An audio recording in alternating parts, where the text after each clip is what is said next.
Hello guys, good morning. So, nato diri sa Basak. So, muna ang gitamnan last month guys. So, nanubon, ni dako na siya guys. Nanubon na siya. Tara guys. Nanubon na siya guys. Taas na siya. Tapos, sunod ani ano ni siya humay manurok humay tapos anihan na siya. So guys, lami kayo og kanang tubo ang humay guys. Wala siya guys. Na sumudong ta dito guys, tapita na guys. Lami kayo na siyang humaya guys. Magtubo, lami magkatanom, magsuri-suri taan ng dapita guys. Atong tanawon ug na may mga kuhol or something, mga kabothered sa atong pagtubo or pag-ani sa mga sa humay or na may mga sagbot. So ay gikamutan din siya guys. Kay daghan kay ni siya og sagbot. Kay ano gani siya. So tutapit guys, mafeel ako kay dahag sagbot adto.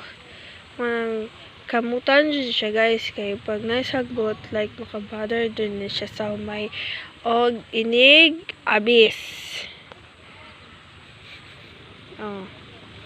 Makakuan ba kang makasamok nga samok siya if naisagbot nga tapad bitaw danhi example kani tapos naisagbot na daghan nga di na siya pwede guys kay basig way lami ang atong inig ani muna nga hinluan kamuton adto tapadto na nairing padud ari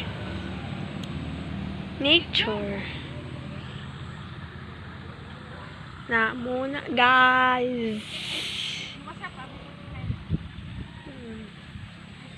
Maglakaw-lakaw ta guys. So na itong bodyguard guys iring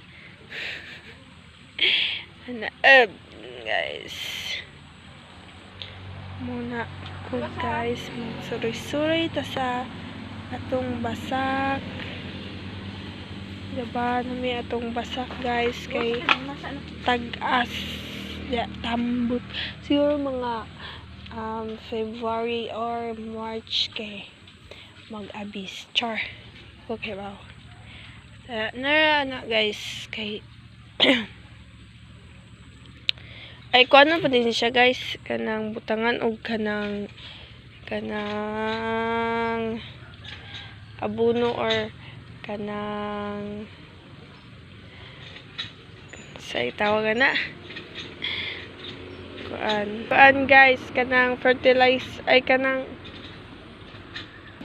kuan guys kanang urea or guano butangan pa ni siya sabagan pa ni siya para sabagan pa ni siya og kanang guano or urea guys para tambok og malami jud ang pag-abis sa atong Basak.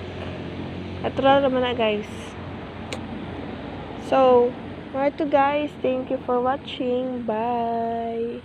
Hope you enjoy my vlog today. Goodbye guys.